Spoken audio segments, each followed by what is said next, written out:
Just want to welcome Patty Metzger this morning as our speaker. Patty lives here locally on Fox Island and started attending our church probably about two and a half years ago. She grew up in another tradition, yet she found such a welcome in our community that we are very grateful that she has stayed with us. She is an artist, a gardener, a retired educator, and cares passionately about the earth and justice. So I invite everybody to sit back, open your minds and your hearts, and hear Patty's message this morning. Patty. Well, I know it's all my friends out there, and I shouldn't be nervous, but Bernadette said the first word that comes out of my mouth, the butterflies will fly out, so I'm planning on that, Bernadette. Janet, thank you so much for letting me do this. In my previous tradition, this would not be happening. So today I'm going to talk about the new cosmology. 2 weeks ago, George and I went to an all-day program entitled Reflecting on the Earth as Sacred Community. We were both deeply moved, and we wanted to share that with you. So we're going to try to summarize 8 hours in about 15 minutes. We'll be examining the shift that is taking place in our understanding of the universe, the opportunities that this understanding presents to the human community, and in particular, the implications it has for people of faith. Father Time was supposed to be here to help me. Here is Father Time. Sorry I'm late. Bad hair day.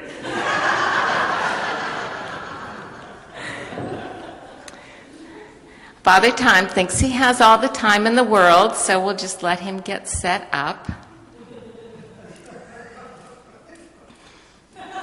We'll try not to let him milk it too much.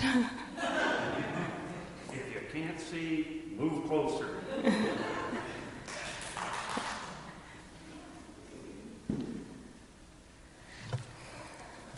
In our first reading today from Proverbs, Margaret read, Lady Wisdom calls us out to listen up, to be wise, to not get stuck in our cultural consumerism and individual success, to open our minds, and I might add, open our hearts, to truth and love.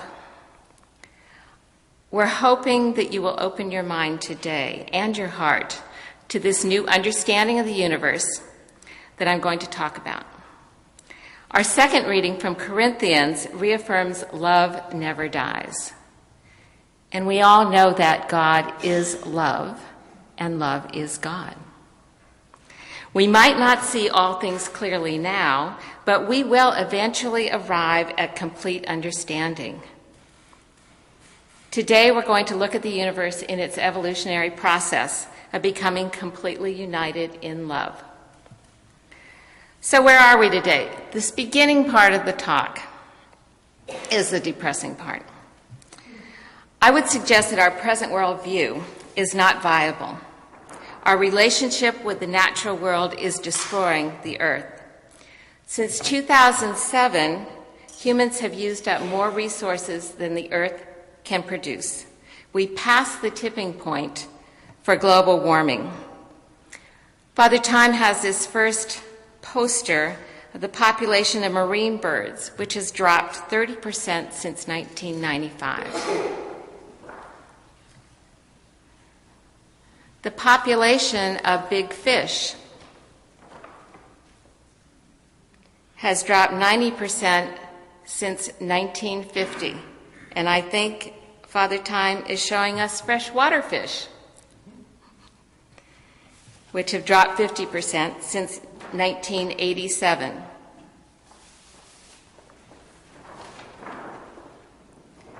This was a stunning statistic to me that large fish in the ocean have dropped 90% since 1950. the population of songbirds has dropped 50% since 1965. The population of honeybees has dropped 30% since 2006. It's pretty stunning how our creatures are dying off. In fact, we're in the midst of a mass extinction. 50% of all living creatures on Earth today will be extinct in 50 years if we keep going the way we are. We have, in fact, created a perfect storm for our current crisis, with human population, technology, and consumption out of control. We have a poster here on human population, which is currently at 7 billion people. And if you look at the chart, we can just put that one down.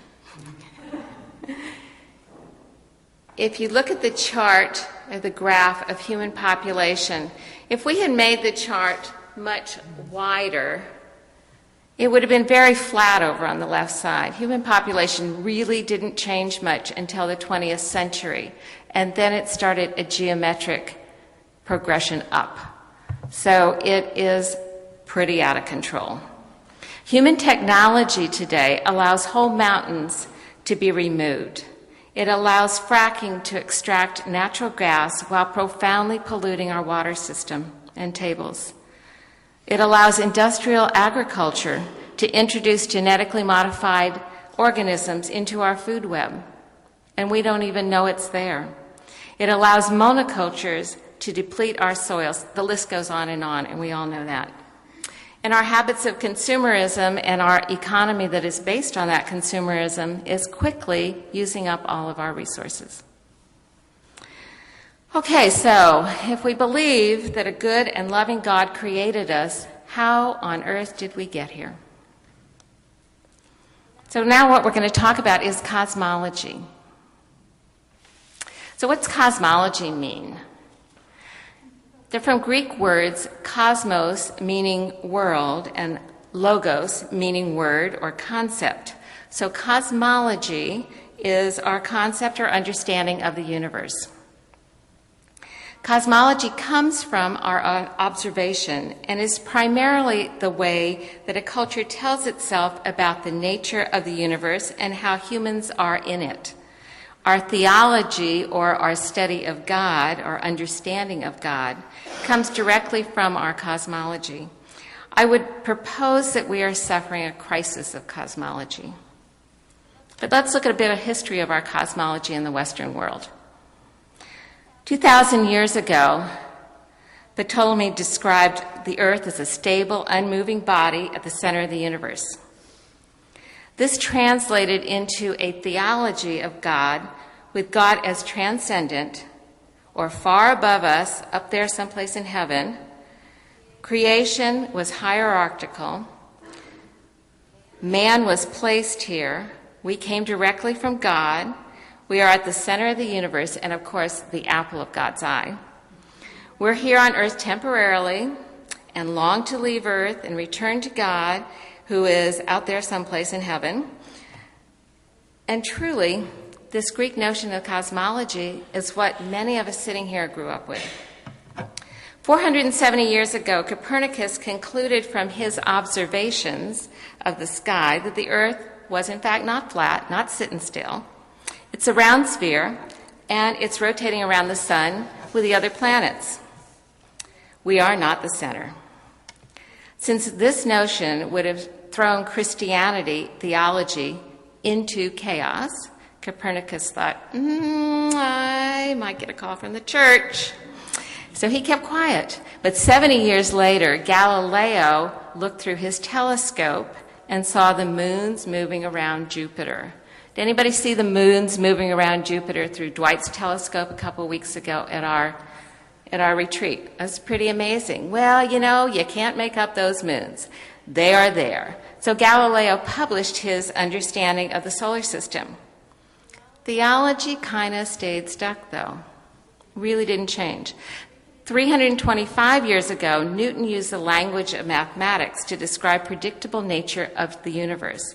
It was a sort of machine cosmology. You put this in, this comes out. Much of the world is still stuck in this belief about the universe, and it's created a theology with a predictable God, a law and order God.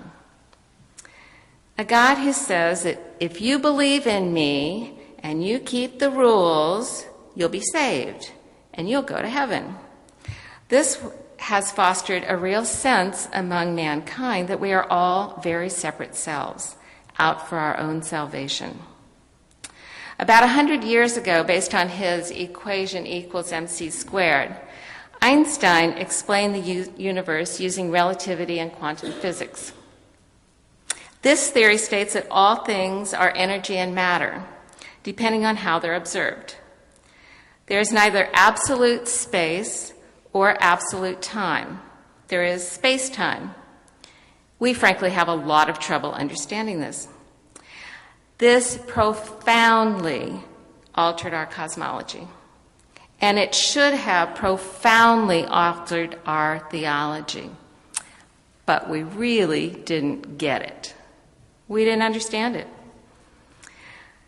Then Edwin Hubble's huge telescope revealed that, in fact, the universe isn't just sitting as a stable unit, it's expanding, and it's continuing to expand. About the same time, a man named George Lamont calculated backwards in time, good old mathematics, to a single big bang of energy that began the existence of the universe. So we have a poster of a timeline of the universe, little baby universe. It's began about 13.8 billion years ago as a small, dense, hot something or other that exploded, rapidly inflated, and began to expand and cool. As this energy moved out, it slowed down and became subatomic particles, and then eventually particles. So you have the hydrogen on the sheet, and all the other elements developed, came together, and then stars formed, and then galaxies formed. About 9.3 billion years ago, after the Big Bang, the Earth formed. 500 million years later, life began on Earth. So, Father Time, if you could flip that chart. Since then, there have been 5 mass extinctions that we didn't have anything to do with. They were all natural occurrences, and they're shown on that timeline. But this, in fact, is the first mass extinction that a creature has caused. Thanks to the telescope, the electron microscope, and the computer, we are, in fact, the first generation to understand this new cosmology. Thomas Berry, a Catholic priest and eco-theologian, said, "We know more about the universe than any people ever knew. We have more command over the functions of our earth than any people ever had. Yet we are less intimate with the universe than peoples of various and previous times." So what do we learn from this new universe story that we need to incorporate into our theology and into our lives? I think we need to go from thinking of stewardship to kinship with the earth. We can't afford to stay stuck in our own individual salvation. We need to participate in the salvation of the cosmos.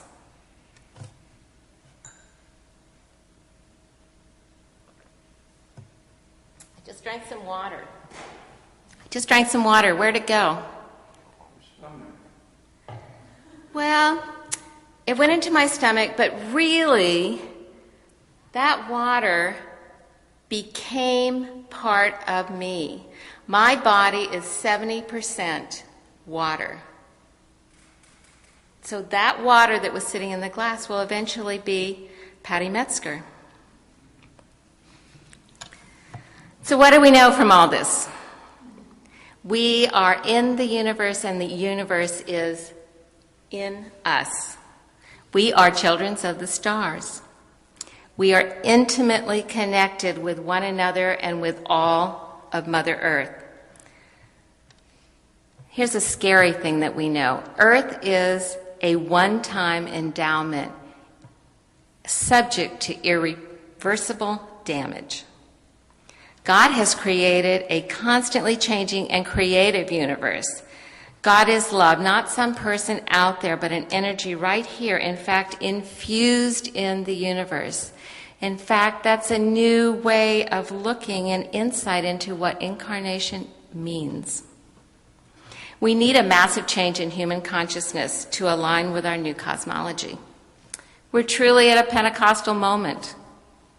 Are we headed for breakdown or breakthrough? What's next in the universe story if we want to avoid mass extinction? We're talking about nothing short of transformation.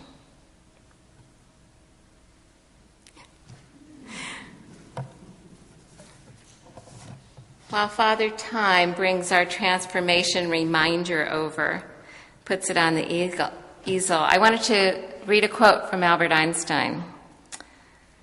A human being is part of a whole, called by us the universe, a part limited in time and space. Yet we experience ourselves, our thoughts, and our feelings as something separate from the rest, a kind of optical delusion of our consciousness. This delusion is a kind of prison for us, restricting us to our personal desires and to affection for a few persons nearest us. Our task must be to free ourselves from this prison by winding and widening our circles of compassion to embrace all living creatures and the whole of nature in its beauty. So what do we need to do? Not get discouraged. We have a place in this evolution, and it's very important. We need to interpret our spiritual convictions from a perspective that reflects this emerging consciousness and the gospel values. We must return to a sense of reverence and awe of the earth. We must respect all of life. We must awaken ourselves by educating ourselves and working for environmental and social justice. We must dream our church and our earth into a new era. As Jesus invited us, we must become new wineskins to hold this new wine of our understanding. So what's one little simple thing you could do this week? Come see our movie screening on Friday at 7 p.m. It's called Call to Life. There's signs up all over, and it's about the mass extinction and population explosion. You'll get some interesting facts. The kingdom of God is here. It is heaven on earth. This is good news. The good news is that the loving Spirit of God is with us. God is still speaking. We must listen. Amen.